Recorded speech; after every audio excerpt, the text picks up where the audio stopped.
So in this next session, we'll just have a quick look at parts of the memory hierarchy, particularly in the serial fashion. That are the cache and the TLB. The TLB is not something that we normally really spend much time with. And here we're just going to be showing you a quick trick, so to speak, that sometimes can improve your application performance that doesn't require much effort at all. So the important first slide is just simply to say this. Go back many years, and everyone was obsessed with floating point performance. And if you go back far enough, floating point performance was all the limiting factor. Getting the data to the floating point units was never really a problem. That era died quite some time ago. Now we're more and more getting to the stage where the flops are free, or a lot of processing power is free, and memory bandwidth and memory accesses are what is really the problem. Memory accesses, memory bandwidth, memory sizes, they're not able to grow at the same rate as we've been able to get away with Moore's law, the processing power increase that we've had. So most applications that we see need to find a better way of using the memory hierarchy, a better way of using the cache, the translation look-aside buffer, etc. So a cache hierarchy. So some of you may be quite familiar with this, but some of you may be less so. So because accessing main memory is quite slow, and that's main memory that's local, we've just seen that actually we can get a diagram to say that some memory is further away than other memory on a multi-core, multi-socket node, but even local memory, accessing it is slow. It takes hundreds of clock cycles. You could be getting on with something else.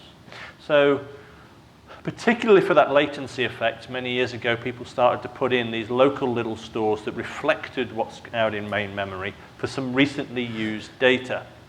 These are called caches, and began with just one level of cache, of course. Well, we actually use cache for two reasons. One is that latency effect, certainly, but also if you have a very small piece of memory and you put it on the processor, you can actually get much higher bandwidth to it as well. So you would typically have several levels of this cache. Now, we operate, all our instructions have to operate on registers, floating point operations, and so on. And the number of registers we have may be of the order of 32, 64 registers. If you look at assembly listings, then it's dealing with registers. Things such as GPUs, they actually have enormous register sets. So much more actually larger than their caches. But here with CPUs, we have a few registers. Then we have the processor core, and then we go out to our caches. And we have different levels of cache. So L1 cache is typically very small, very high bandwidth and low latency. It may be that it's going to take only 2 or 3 clock cycles to grab data from that L1 cache. And if you recall me saying that we can do this out of order operations to many, many more cycles than that, typically the L1 cache latency is never going to be a problem. And the bandwidth is typically very high. Then we go down to a second level cache, and then maybe a third level cache. And by the time we get out to these lower level of cache, we keep building up more and more levels of cache, you tend to find that these levels are shared with other processors. So a cache is not something that you have control over. It's not like, if anybody's had experience with GPUs, shared memory where you can control it. This is something where it's just the processor itself is saying, you've just had some data, I'm going to leave it around because you might need it again. So this needing it again, or needing similar data, gives us two aspects of cache that we're interested in. Recently used data has a high likelihood in many applications that you're going to use it again. So it stays behind, so we can have something called temporal locality. It's going to be used again in a time local sense, as in it may be that in 30 clock cycles into the future, you're going to come back to that piece of data. We want to keep it there. The other thing that we have in many of our applications, or any application that's going to get really good high performance, is we go through data in a quite regular fashion. Okay, so this means that we're doing the same thing, the same set of instructions, to lots and lots and lots of pieces of data. And this can be just streaming through memory, grabbing the next piece of data, doing exactly what we did to the piece of data before. Maybe 2 or 3 arrays, and we're adding A and B together to form C, element by element. So there's a good chance that if you had to get access to a piece of data somewhere, you also will need the surrounding data or some data nearby. This is what we call spatial locality. So often algorithms just go through adjacent elements of memory. Sometimes you might actually jump a little further. And this is why we have these levels of cache, for our spatial locality and our temporal locality. Now, what's the characteristics of the caches? Well, there's an expense with getting caches smaller and higher bandwidth and lower latency, and that's why we don't just simply have a very big fat cache sitting on the processor. There's a lot of transistors. If you look at modern multi-core processors, you'll find that the actual execution units only take up a smallish part of the die at times, and there's a lot of other stuff there, and that's all these caches. Now, caches also have an important effect in terms of how we actually load data into them. So if we say, I just want to load a particular byte at a particular memory location, to do with that spatial locality that we talked about, and also particularly the way that memory works. So this is electrical engineering. I would go and ask an electrical engineering, because this is not my field, but I do know enough of reading just to know what I need to know here about how it works. It's very expensive out in memory to actually grab one piece of data, because typically the memory fires up effectively a large band of different memory locations, and then you only grab a piece of them. It may be something like, I think, 4,000 bits or whatever get fired up at a time, and you grab whatever you need. So in order to amortize that cost, you don't just grab 1 bit, 8 bits, bytes. The memory hierarchy tries to grab a bigger chunk of data at a time, and this is what we call a cache line. So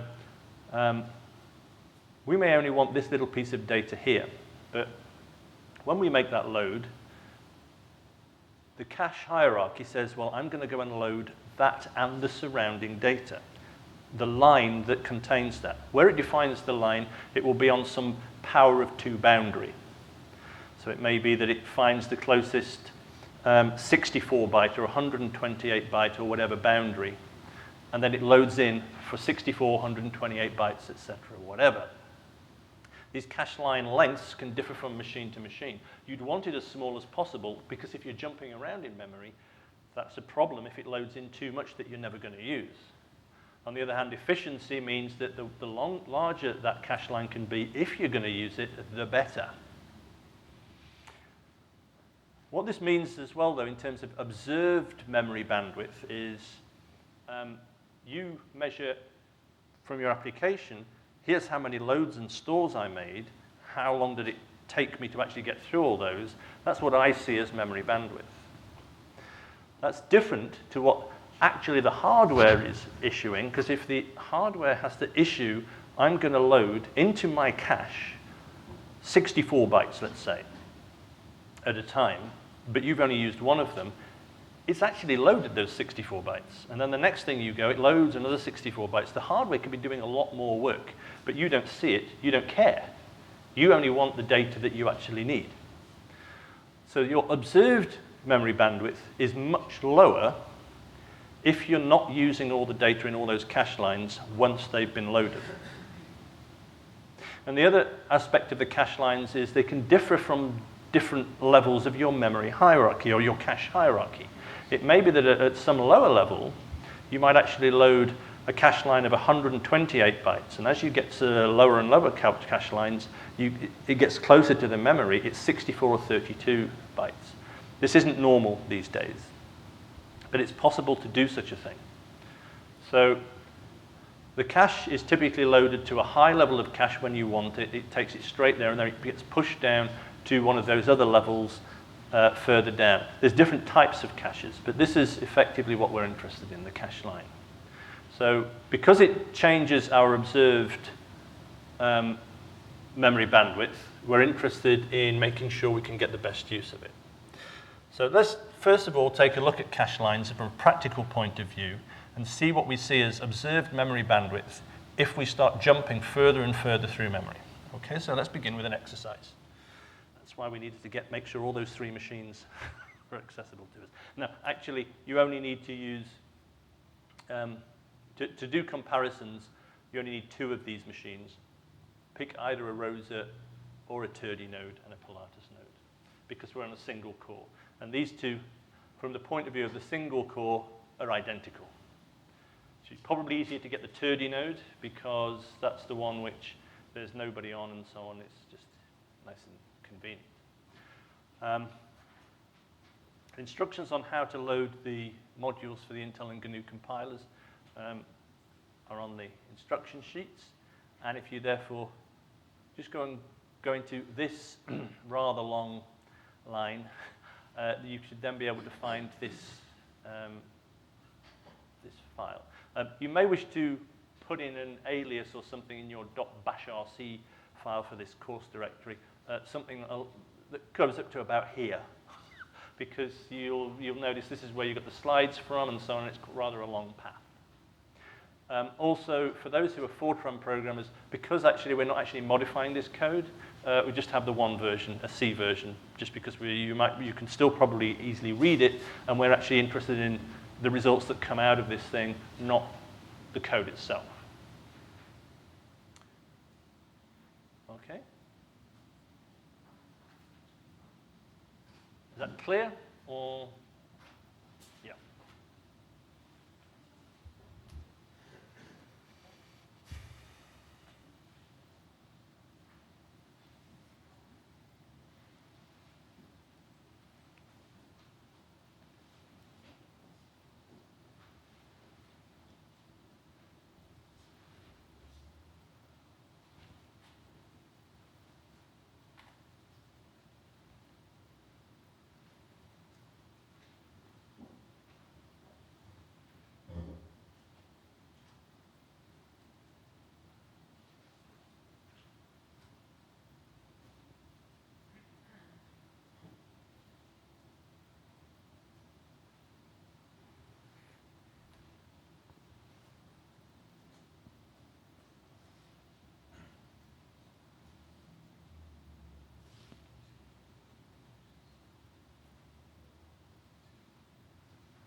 Yeah, just copy it somewhere else because you won't be able to write in that directly.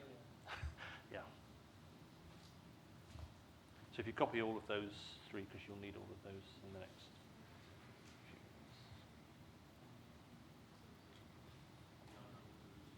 few minutes. What? You're running on the login node? No. You should. So yes, but for all of these things, when we say run the code, that means get a salloc session. And, okay, and then do either app run or S run, depending on which machine you're on. So 2 of us were discussing earlier how to remember if it's app run or S run. Pilatus ends in an S, you need S run. Everything else, you need app run.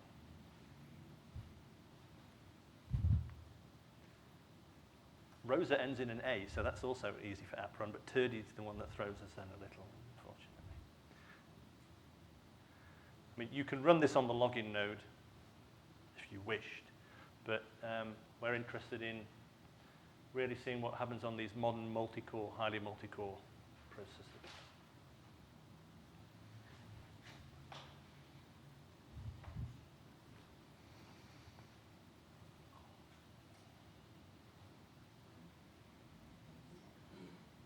You've got a seg fault. Oh dear.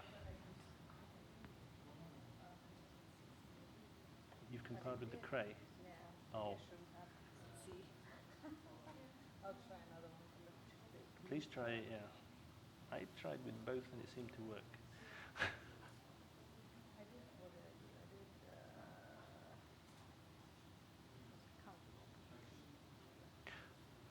countable. Yeah. Yes, you just copy the files to some directory, create a directory in your course account, copy the files over because you won't be able to write in that directory, it's a shared directory.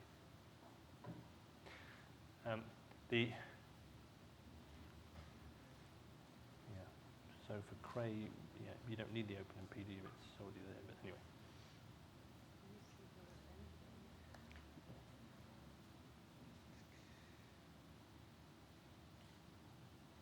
Seg fault. Okay, well.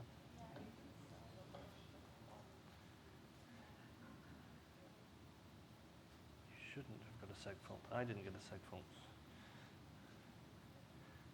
Did I try with the course account? Oh. I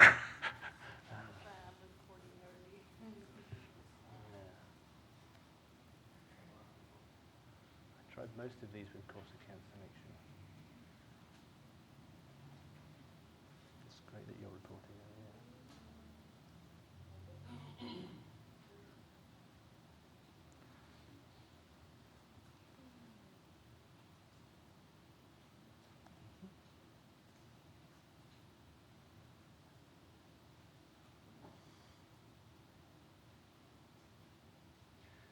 Is there anything in the file?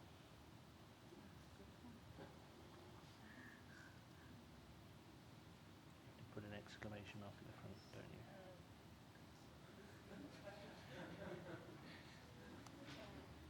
Yes, there is. So do the I'm looking at the plot.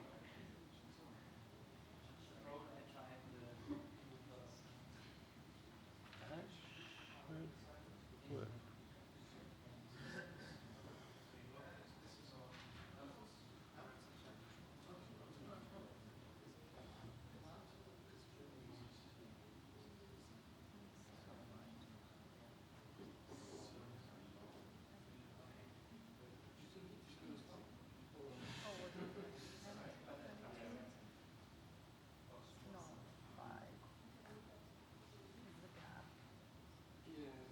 Or maybe 23. Try 23.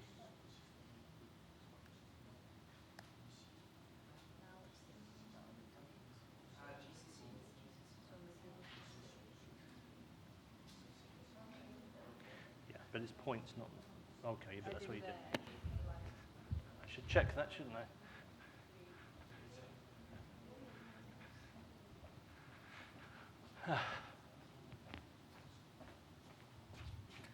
Apparently, I must have made a change just before putting this on somewhere. This 22 should be maybe 23 if you can't plot. Thanks, Themis.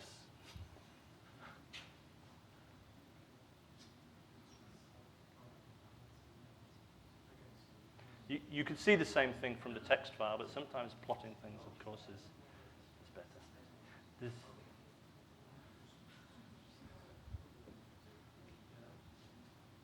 Does anybody have any problems? No? We saw the segmentation fault as well. You saw a seg fault? Yes, at the end of the program, we finished running until... Oh, that's fine. It probably... After it's finished running, yeah. How long should it take? Sorry? A minute. Yeah. It should be spitting out some data to the screen. Yeah. You could finish it a little earlier, but I just wanted to... So it goes up to about... Even on the shortest case, it's 64 megabytes of data. That's why actually the seg fault may occur if you run out of memory. Yep. Okay. That might be a possible reason for an issue. But 64 megabytes is more than you would normally get in any cache. So that's the reason for actually running to, well, I think it's 64, it's either that or maybe 25 megabytes, which is still more than you get in most caches these days. So that's the reason to run beyond that level, even for the shortest.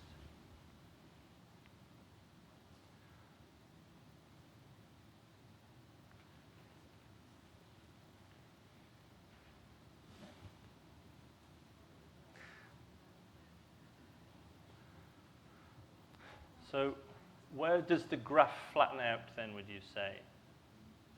Have people been able to plot the graph? No? Okay, I'll leave you to plot the graph.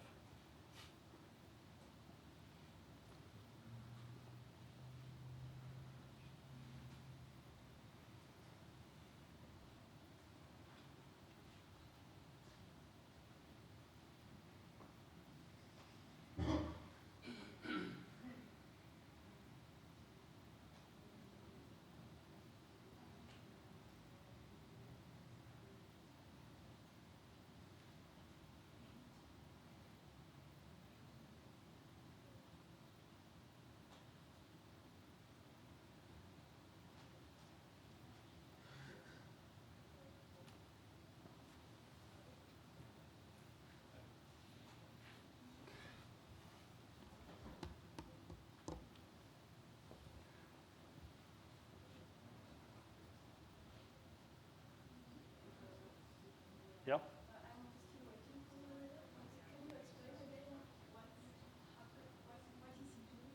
What's it doing? Sure, because, okay, when you say explain again, I didn't explain, so I should explain. So what it's doing is as follows. So anybody who can read the C code, it might be understandable. What we do is we begin by saying, okay, we're going to load data. And remember that it said that caches are designed, as much of what we have is designed to get contiguous data. To get data, you're just going through memory. So what this does is instead it says, okay, we begin by just loading the next piece of data. And then we jump 2, and then we jump 3, and we jump 4, and we jump 5 between each one. And what we're trying to see is what's the sort of effective bandwidth that we, the application programmers, see if we keep skipping all this other data that we don't use, because we're loading cache lines. And then the point about where does the graph flatten out is, okay, at what point have we already saturated this? What point does it really not matter anymore? Because now, whatever we load, we're going to a brand new cache line every time anyway.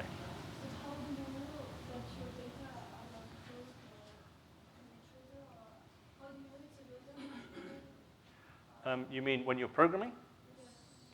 So when you're programming, it's a case of if the memory address of your thing, if you've declared an array, then A0 and A1, if it's a one-dimensional array, for example, are next to each other. And so on and so forth. A0 and A4 will be 3, whatever it is, it's doubles, chars, whatever, apart. So that's how we know. And so it's a case of if you were to write a piece of code and you wanted to stride through memory, said, look, I don't need this rest of this stuff, then what's the effect? Particularly important is as follows. These machines are designed that if you're going to work on some piece of data, whatever the array is, let's say pressure or temperature or something, that your loop will go through and work on those pieces of data. You just want to keep repeating the same instructions. I'm working on a piece on pressure, blah, blah, blah, with some other things. If that's all out in one array, pressure, and you just go sequentially through, then you'll be able to get good performance. But what happens if instead you decide, I want to go in for a nice design where I'm going to encapsulate certain pieces of data, put these all together for one grid point, pressure, temperature, blah, blah, blah, blah, all together in a little struct or a Fortran data type or whatever. What's now the effect on your program when you go along and say struct dot, or in Fortran sort of percentage pressure? So it will be array reference dot or array reference percentage, and then that thing. And then you go to the next one. Now, if you've got a structure or data type, you're jumping through memory to the next one. What's the effect on your bandwidth? What's the effect on your application of doing that? That's what we're determining here by looking at the cache lines. Effectively, that description is what to say, try not to do. Okay.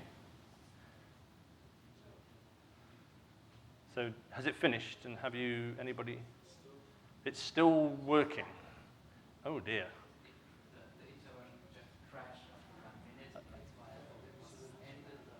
No?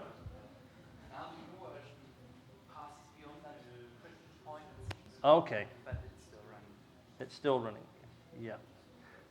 So the interval just crashed on 89.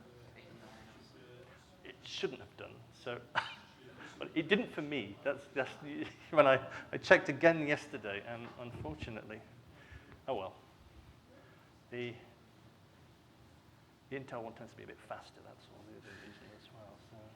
But didn't you present the slide no one cares how fast you calculate from results? Yeah. Thank you for reminding that. Yes. Yeah, I care, but nobody else does. Yeah. Scientists. By the way, so, but you're running on the compute node. Yeah, you're doing the app run, S run. Yes. Okay. On which machine? You're on Turdy. Okay. Don't really understand why it would crash, because it didn't for me. But I was checking on Rosa.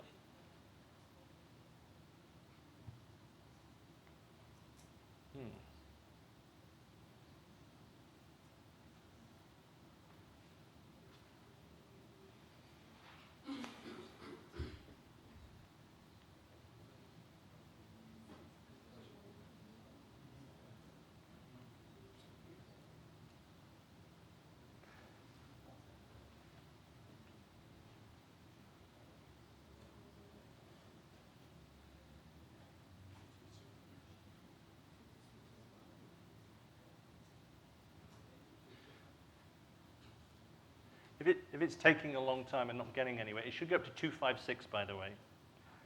Okay, that on the first number on the line, whatever, should say that the gap is 256, I think. That's just so we go as high as is reasonable to get an idea of where the cache line is. But I can tell you it's much lower than that. The cache line double is a much quicker thing because we're jumping in terms of how many doubles through memory, so we only do it for a much shorter range. So if this is taking too long, just move on to cache line double. You don't use the CRE buffer, then why do you run on the compute node? That makes a difference. Maybe why we get segmentation fault. Ah. Yes. That could be the case. It's just pointed out to me that actually, I tell a bit of a lie. I forgot when saying that I ran this on Rosa, but I didn't use GCC, ICC. I loaded the programming environment for GNU or the programming environment for Intel. So if on the sheet you'll see you can select a compiler with module load progenv Intel progenv GNU. If you do that and then issue the command cc, it includes a little extra few things and some different wrappers and so on. And that's what I was doing. But I left it on here like this because on Pilatus you would run it like this. So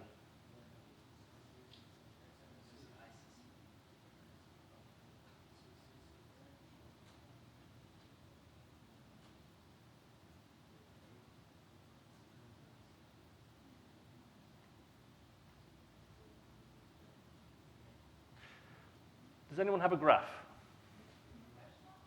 Yep. Okay. Where does the graph flatten out? The first one, yep, that will be fine. That's 6. Yeah, okay, that's exactly. I actually found that it was more like about probably 70 to 80 by the time it actually, but that's this is sort of like a little artifact. As we said, these things are going to be in blocks. So it's 64 is exactly right. And 64 bytes is a typical cache line size, and it's what you would see on both of these processors and many processors, in fact. There are some that use 128 bytes still.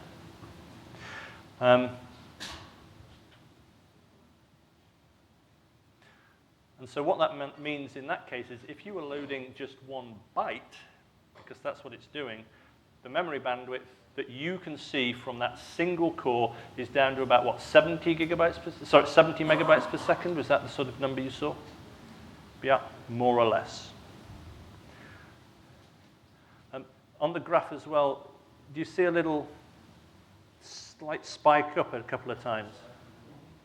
Yeah? If you can tell me what that's for, I'd be very interested to know. Okay, there are certain effects that occur anyway when you get close to a power of 2 boundary. But normally they're ones that actually decrease performance rather than increase performance, to do with cache associativity and other issues.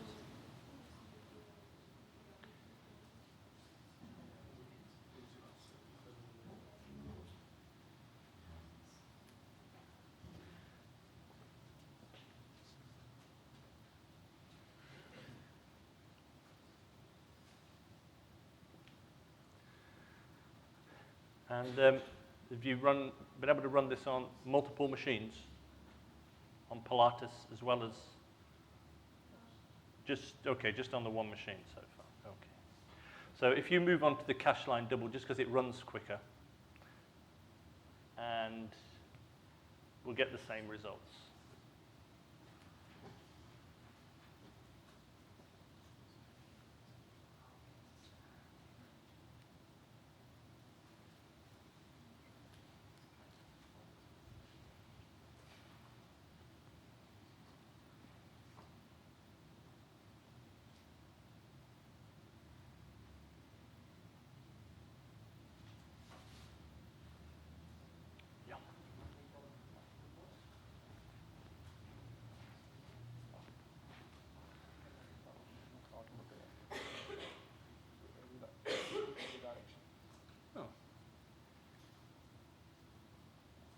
No idea what it's telling me. Yes, sorry, that was wrong.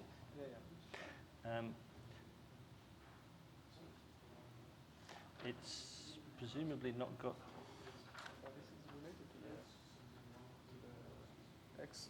Yes, I'm afraid it is, and I don't know how to get around that quickly. By the way, either for the browser can be different, so the ICC and DCC. So yes, in that case, that's why I said that. Actually, I did differently.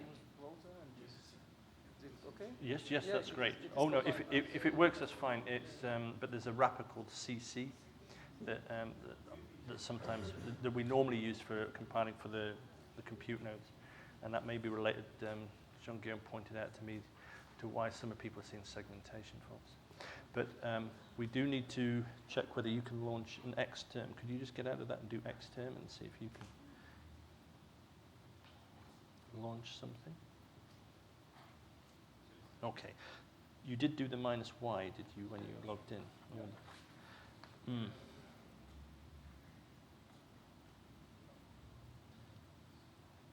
By the way, do I need every time to put the password?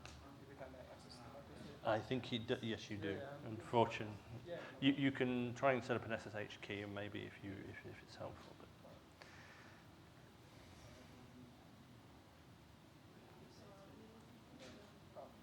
And don't do Xterm and just see if it. No. Okay, need to get somebody to look at that. Maybe Jean-Guillaume could help. Can you help him get X? It's Mac, it's all fine. But he's doing SSH -y, but it's just not forwarding, so maybe there's something in the SSH preferences and so on. Otherwise, he won't be able to use reveal or anything else. So we're able to see on these graphs, yeah, The 64 bytes still sticks to be about right. What about the bandwidths between the two processors? Yeah. Maybe one last question. So I mean, at least in my case, it doesn't really out at 64, but still continues, right? Yeah. Will it still somehow, what's the advantage still if I'm at a gap of 65 compared to a gap of 1? Once you've gone beyond the cache line, you're already in trouble, is the way I would put it. You're already in the place where you're at the low memory bandwidth line.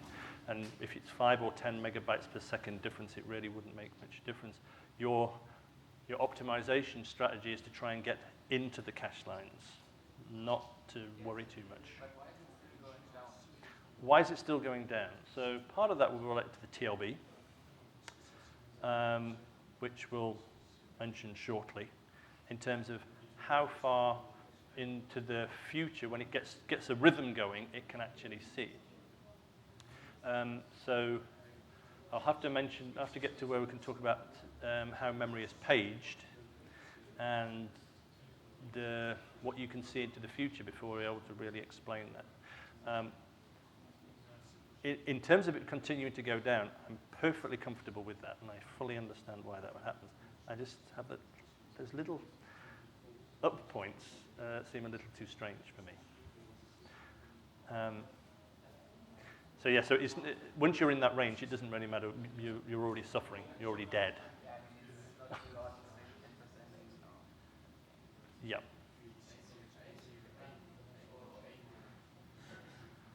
But the other thing is when loading you've done the double precision as well, have you? Right, because the thing with the double precision is you're loading now 8 bytes at a time. So you start off if you are contiguous, at a much higher memory bandwidth. Agreed. Loading smaller units is always a problem anyway, because every one of those instructions, particularly if you're loading 1 byte, there's a lot of extra overhead in the processor. It just grabs one at a time, and it just gets low performance anyway. So we try not to do that. Yeah. Where do those little peaks come from? That's what I'm saying. If anybody knows where those little peaks come from.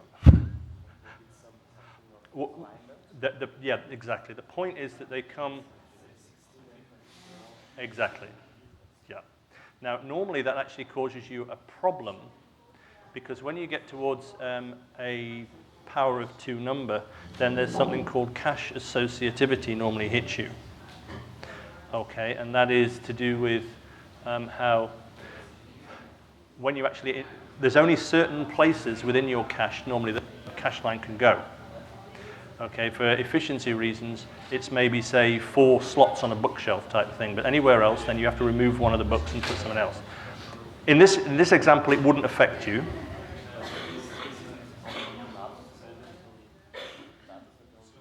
Okay.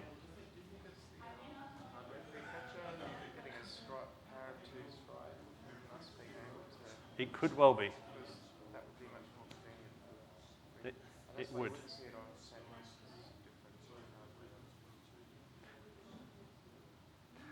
So like I said, if you've got any idea why it happens, then come back and let me know. That would be great. Yeah. It's still segfault.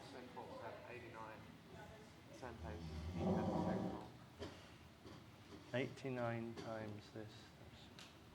Okay. I'm not quite sure then.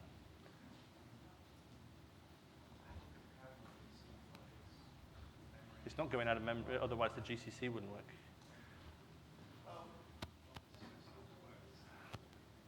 Yeah. Oh. Excellent. By the way, do I have only one access? One login at a time? Because I'm using No, you can get as many times as you want. That's fine. Yeah, so you can get another one and then have the graph. Okay, so let's move on from this. You've seen a difference between the Cray and the Sandy Bridge as well from bandwidth point of view? Presumably? One higher than the other?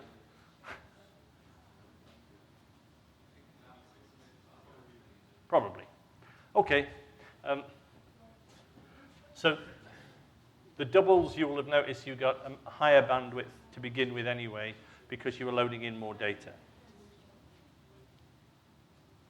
And then it should stay higher because you're loading in 8 bytes anyway of each cache line. Whereas when we did with the single byte, we got 1 byte of every 64 bytes. Our application sees a very poor performance. Even if we're loading a double and we're only loading 1, then we get 8 out of every 64 bytes are going to be usable. But it still makes our performance suffer.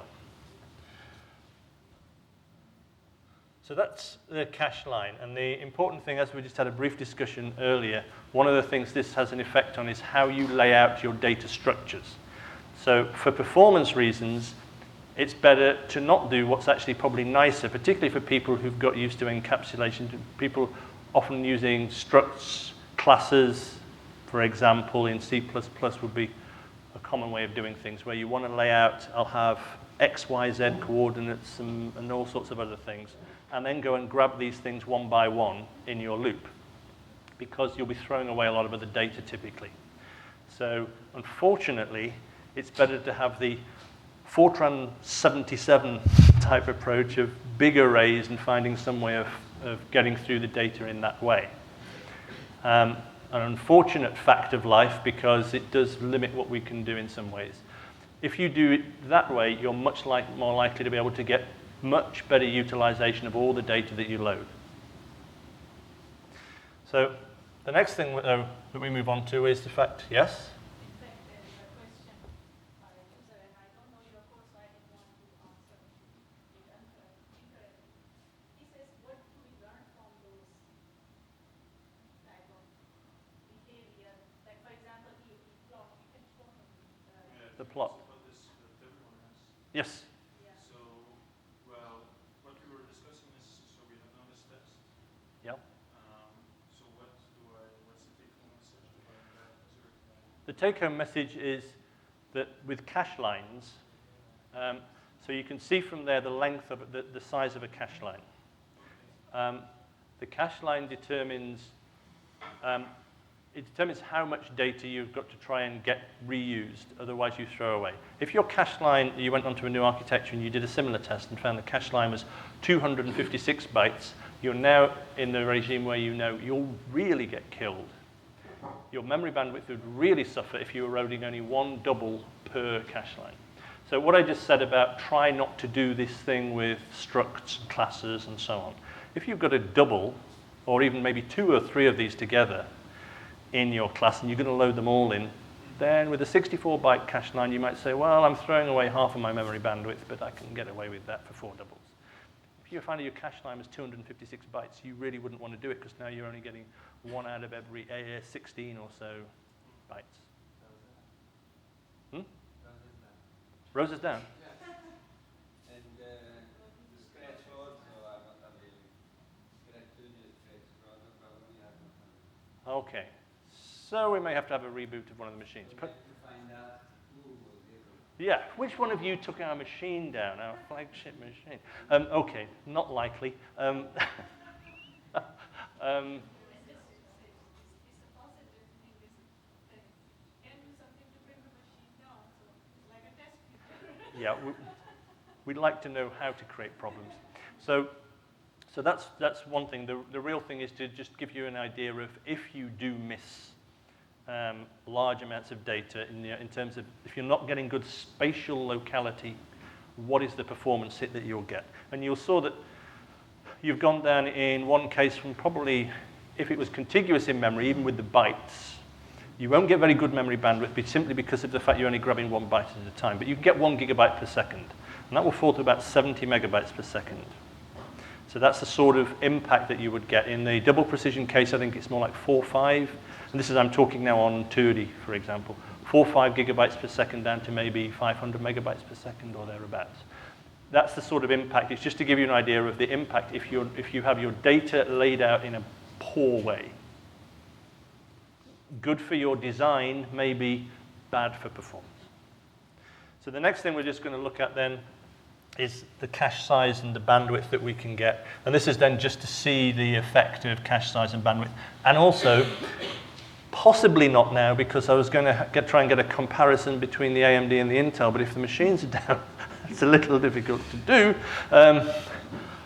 So cache sizes and bandwidth. So we've got these different caches, L1, L2, L3, as we'd mentioned. They're different on different machines. Okay, so it may be that one machine has a 16 kilobyte L1 cache, and the next one may have a 64K L1 cache. L2 and L3 can also differ. Sometimes, if you're actually really running on multi-core mode, then a shared cache, such as the L3 cache, well, it becomes a little vague as to how much of it you can expect to get yourself. If there are 8 of us sharing the 16 megabyte L3 cache, we can expect about 2 megabytes, but it's now in a heuristic fashion because we don't control it. Cache bandwidths can differ from machine to machine. So we've got memory bandwidth that we can measure by just doing a stream benchmark, just streaming through memory. We can do the same thing with our caches and see what's the bandwidth that we can expect. And different processes have different bandwidths. So although I said that typically getting from registers L1, data from L1 into your registers, the latency is very fast. The bandwidth should also be very fast, should also be wide enough to keep you busy. But that's not actually the case at all, necessarily, in some architectures. So just looking at the differences in architectures and what you therefore should expect from an architecture is something we'll just do now. So here's an example of 2 different things. Another important aspect as well is that we can get these nice bandwidths, fat bandwidths, particularly when we get to the lower levels, the L3, and the memory bandwidth. You'll typically find that a single core cannot saturate the bandwidth of a processor, not the memory bandwidth anyway. Typically also maybe not the L3. So if, for example, we had a processor that may have 30 gigabytes per second of memory bandwidth, it may be that a single core can actually only get 10 gigabytes per second, and you need to get multiple cores before you can saturate. So we'll just do a simple, quick, hopefully quick example now, just to look at what we can see on Pilatus if we can't get access to the other machine of the cache size and bandwidth. And this does a similar thing to before in terms of changing, where before we were looking at gaps as we went through memory, now we're doing something slightly different. We're always loading the same amount of we're doing the same number of loads and stores, but over an increasing little block. So if we have a small block, say 10 kilobytes, we do it a huge number of times. If we're going over 10 megabytes, we do that fewer times, so the same number of load stores. And then we can measure cache bandwidths, and hopefully on a graph maybe see where we can see the boundaries of certain caches.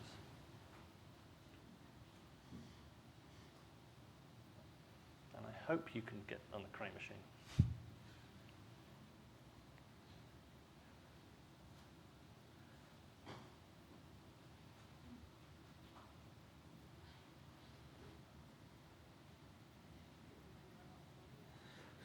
Yeah, we don't need any it's more a case if they have to take the machine down.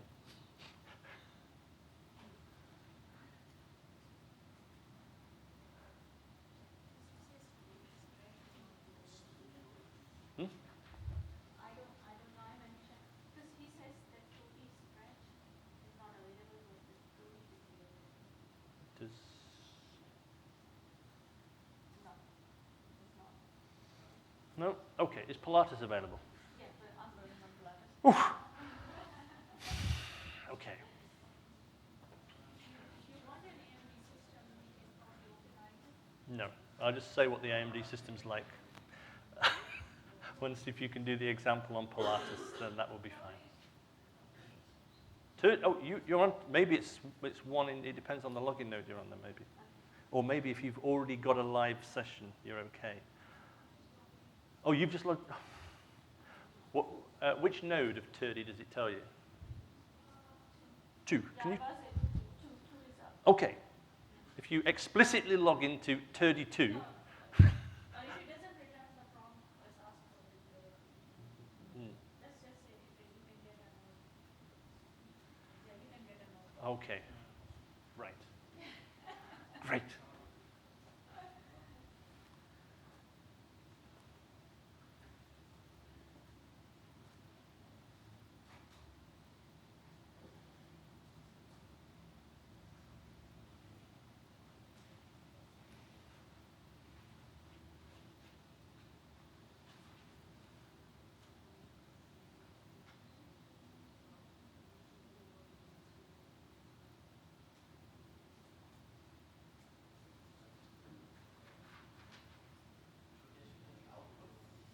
Sorry? While running, should there be any output from the... I believe they should. Yes, all of these I've got an fprintf and a printf.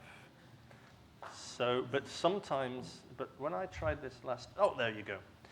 Sometimes, for some reason, the flush doesn't necessarily work that well on the Cray machine with app run.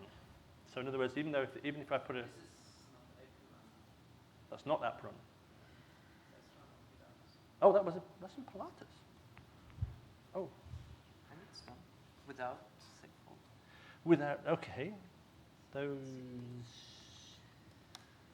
oh, yeah. But we do not have no plot, it seems.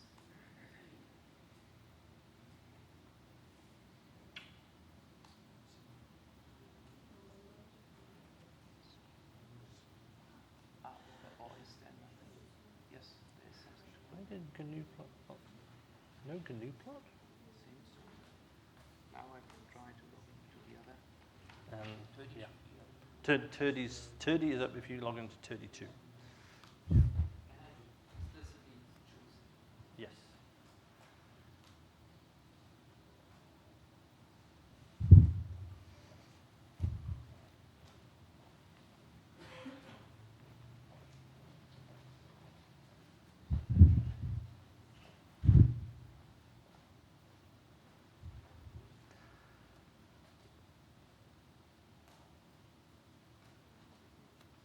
Yeah, it doesn't affect the code.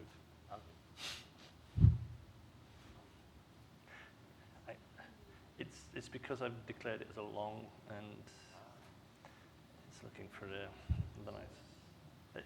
The format statement gives this warning when you're compiling. It doesn't actually bother. It doesn't affect the code. Yeah, couldn't be bothered putting. Never got around to putting the L in or whatever.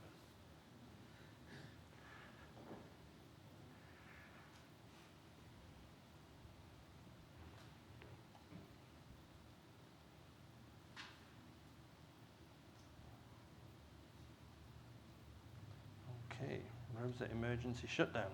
Hmm.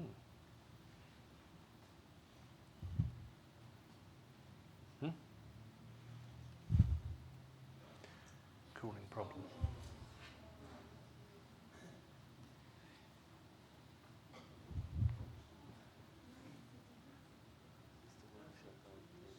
Oh, okay, system will be shutting down. Right, okay, so let's ignore that one and go on to Pilatus.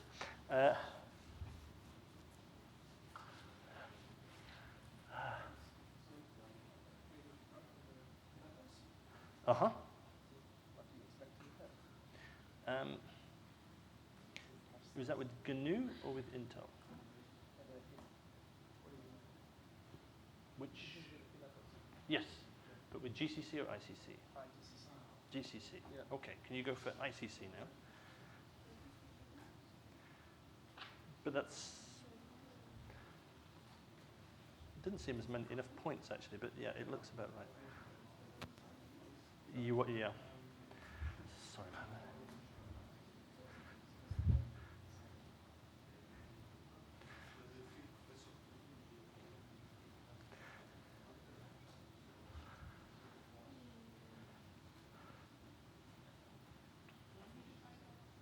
Well, Rosa had cooling problems. Sorry, well, I don't know whether the center had or there was some cooling problem, so Rosa did emergency shutdown. Turdy? I don't know.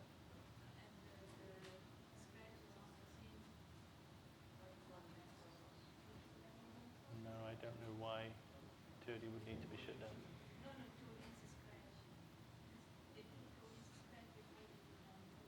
Ah. No idea. Mm-hmm. 12:30.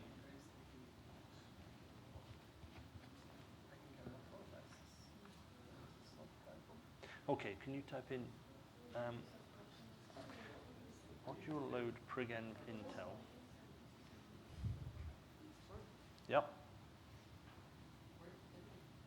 Why can't I open a new plot on Pilatus? I don't know. So there's some. I didn't check that it was there. Is there a GNU plot on Pilatus? There probably isn't. Okay, which means that on Ayla. It doesn't plot.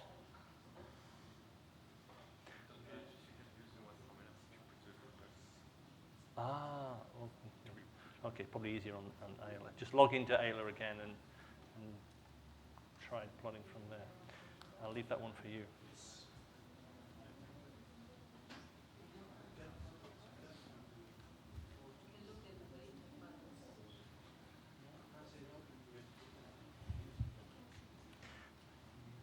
Pilatus still works it. Yeah. What, Rosa? Yeah, turdy down. Dines down. So it's a site wide. Yeah, but all the big machines are down. Okay, so Pilatus will stay up. I don't know. We may have to have a. It's all right, lunch is here if we can keep. We just break early. No, but don't you need also those at a certain point? Yeah. You are working on it, but what can you do? Yeah. No, the cooling system. We can't do anything. No. The only thing I suggested is for AMD, you can go on manifold drive. Yeah. As long as it's good for tomorrow.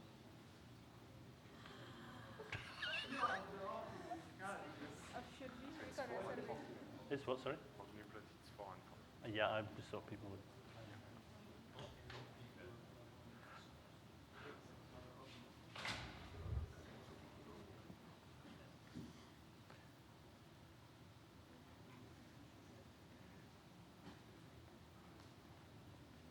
Okay. Can you do? Can you? This is from your, but this is to do with your. This is to do with you. I don't mean you personally. I mean, I don't understand why you would have a locale issue.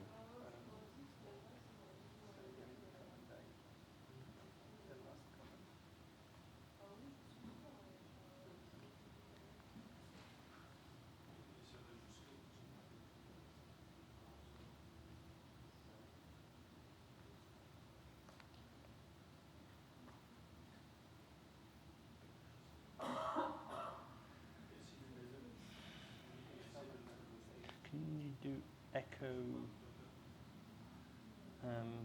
dollar $LC and then just see if that's got anything? Yeah, try. Is it LC? Just press return and see if it does anything. I'm not sure whether.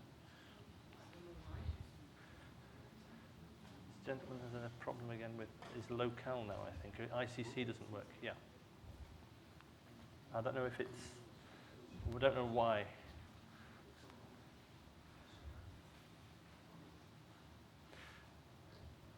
So the plot can be done on Ayla. Just I was informed anyway. I didn't put the numbers down. Apparently, it's using 4:14. I think are the correct numbers. But to pick up the x and the y, the correct x and y from the GNU plot. 4. It was before. It was 5 and 23. This one it's different. I just say, what? It's 4. 4 and it's not 4 and 22. Oh, is it? Okay, 4 and 22 sounds more likely. Yeah. I want the last one. Okay, 4 and 22. Good. So you've got a plot.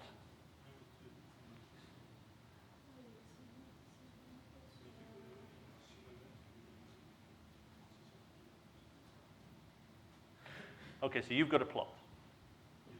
Okay, right. So you see what? The cache bandwidth increasing?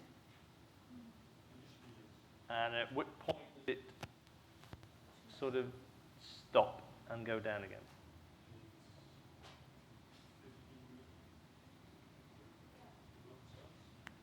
It's how much the block size?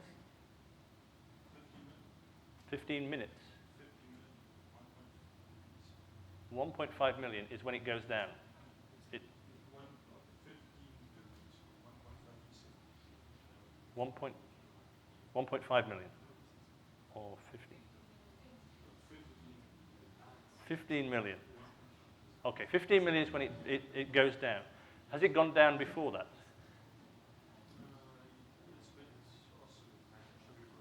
Right. Okay. So it drops shortly after the beginning. Yeah, okay, yeah, that's it. Okay, and that's with GNU. That's it. Sorry, GNU compiler. does anybody have the Intel compiler? Yep. You have the Intel compiler. And what do you see? This.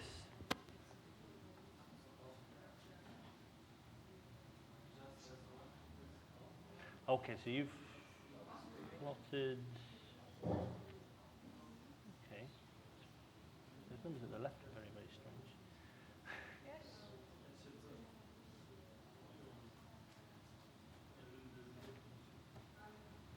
Hmm.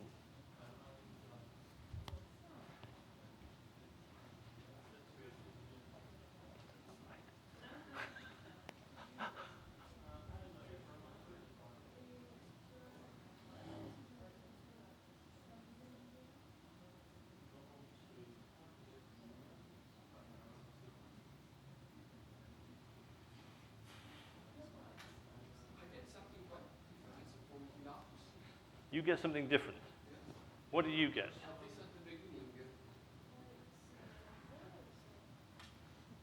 Drops down this way. Yeah, that's strange. Okay, I didn't know. No, this is not, for me this is only Pilatus because, okay, it's different.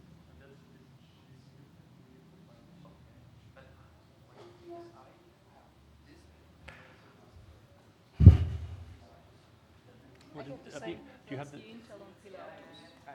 Okay, you all.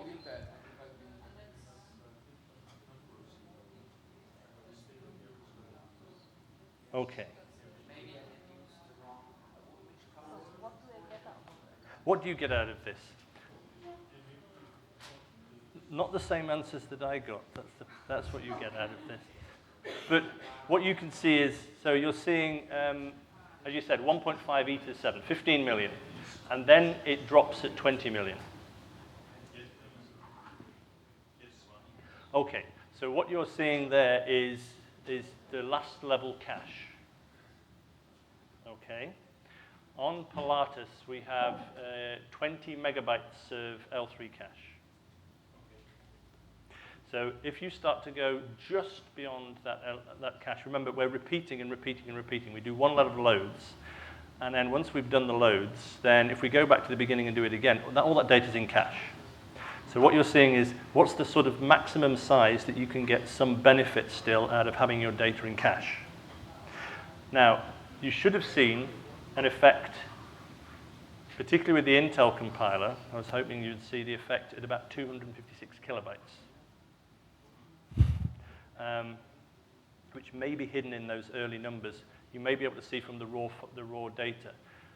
I could see this certainly, so that's why I'm a little concerned, because that's when you get to the level of the L2 cache, which has got a higher bandwidth again. Okay, so it should increase up until about 256 kilobytes and then drop if you look at the raw data. Right. Is that what you're seeing? That's with the new compiler. Okay. No, I'm lost for words because it should have a much more dramatic effect than that at 256K, but it shows it much better on the Intel compiler. This is the Intel one, so it should be about this range. So those people who've got on their Intel plots, you may see it gets to about 40 gigabytes per second right near the beginning. The raw data, does the raw data, instead of the graph, what does it say at about 200, 100? You could do a lot. Yeah. And then you can see it. Okay. I didn't want to give the instruction for GNU plot for the log, so I thought I'd let. But you can see it. So what do you get at about up to 200 and something? about 200 something. And what's the gigabytes per second you see there? 6. 6 or my number that I have is 6,000. Oh, what's the last number you get in the line? Before from Sorry, no, well, on a line, an output line. 8,000. Okay. We should be looking at more like about 40 gigabytes per second, I think. If you look at the raw data with the Intel compiler, But on which? yeah, down here we're about 40 gigabytes per second That's right, and they say that. for a block size of, it's for the block size, and if you then go down,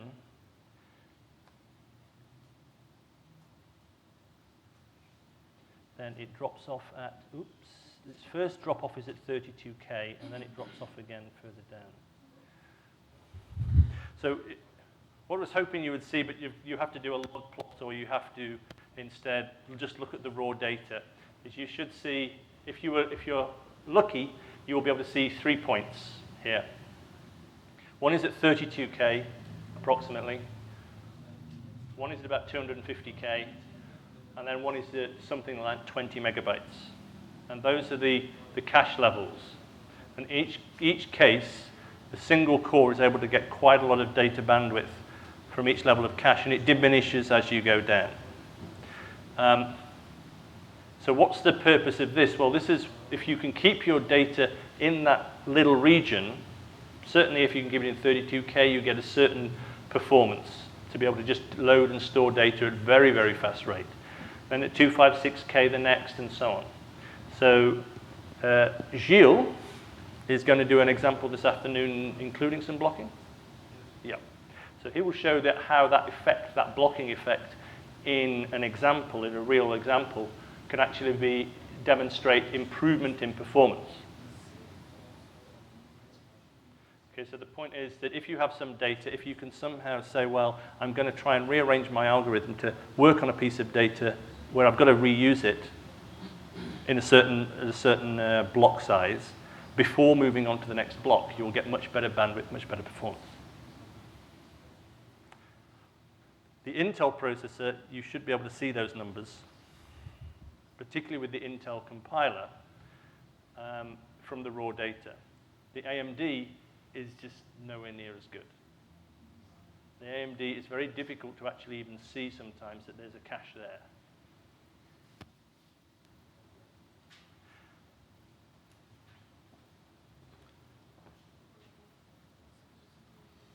So the final thing I want to just touch on at the moment, and this one's a little bit more for free from what we're going to show you.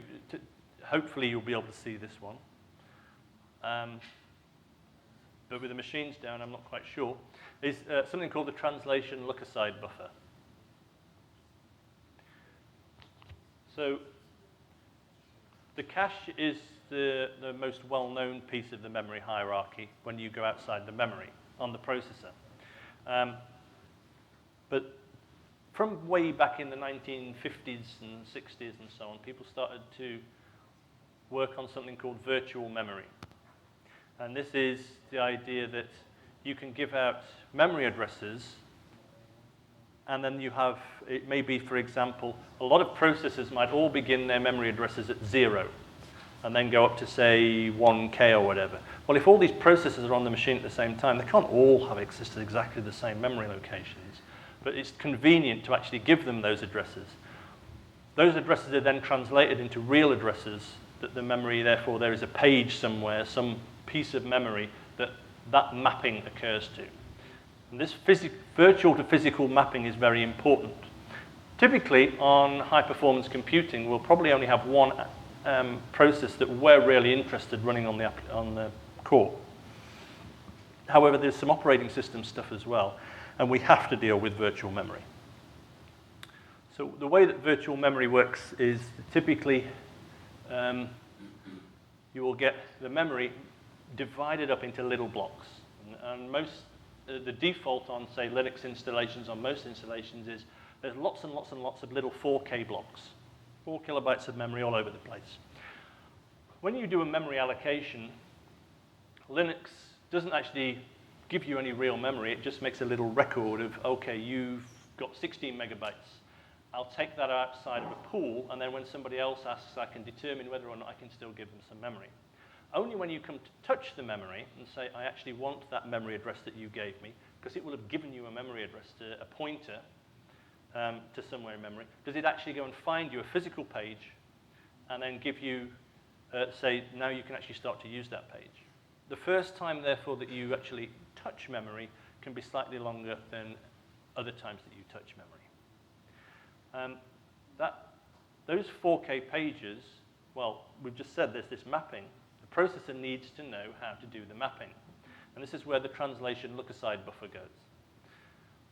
So if we imagine our cache hierarchy, our memory hierarchy, a bit like going to a library and having lots and lots of books. Out there is the library. We can go and get whatever books we want. But we can only take out a certain number at a time. It may be, say, 12 or 15 books or whatever. Those are the cache lines that we can then bring into our bookshelf. And then we can take, that's our L2 cache. Then from the bookshelf, we can take 2 or 3 for our desk. That's our L1 cache. And then we can open it up and actually look at the data.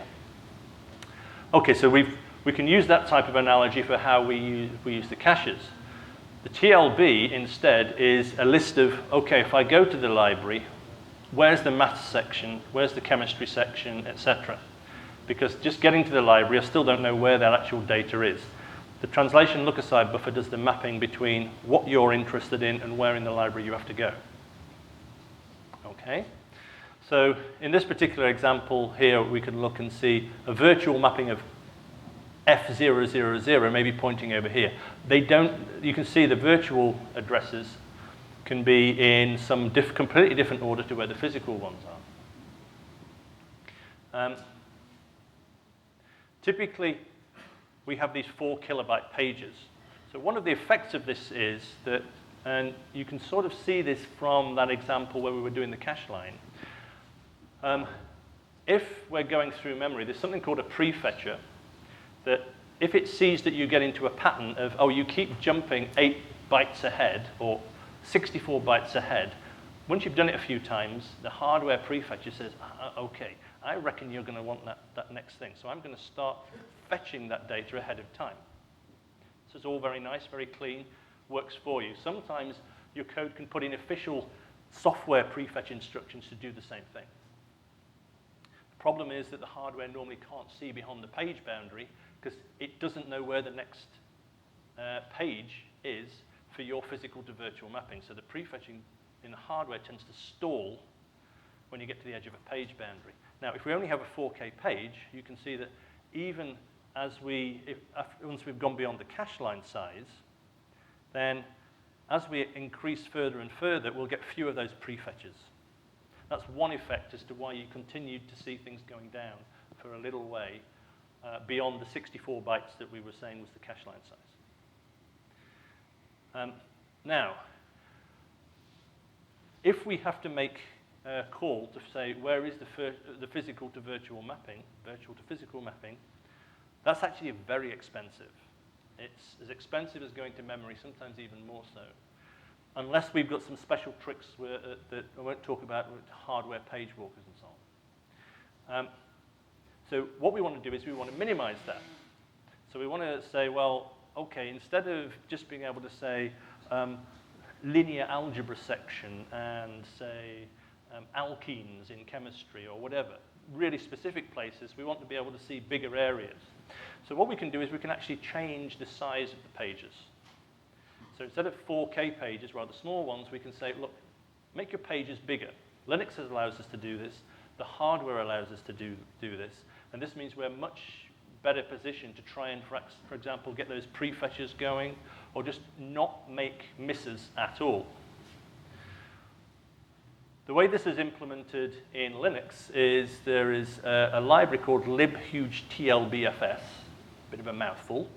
And then if you link against that, and then you simply set an environment variable, then you suddenly get these bigger pages. And that could have an impact on your application. If you have your own application, you should have a look at this and see whether or not it can give you a performance boost. In the past, there were certain things to do with the TLB that meant we got a 40% performance boost on some applications. That's not what you would expect now, but 2 or 3% or so may be possible, and it's for free. So, the final exercise of the morning is a very quick one. It's to go back to the first example you did and simply link against that library and set the environment variable. In 2 different ways, you can either, first of all, just say, yes, I want this. And the second one is actually to say the page size that you're looking for. There are a variety of different page sizes that are available. Typically, it will switch from a 4K page to a 2 megabyte page. But you can sometimes, some architectures will allow you a gigabyte or more. This one here, we're setting 64 megabytes as the page size.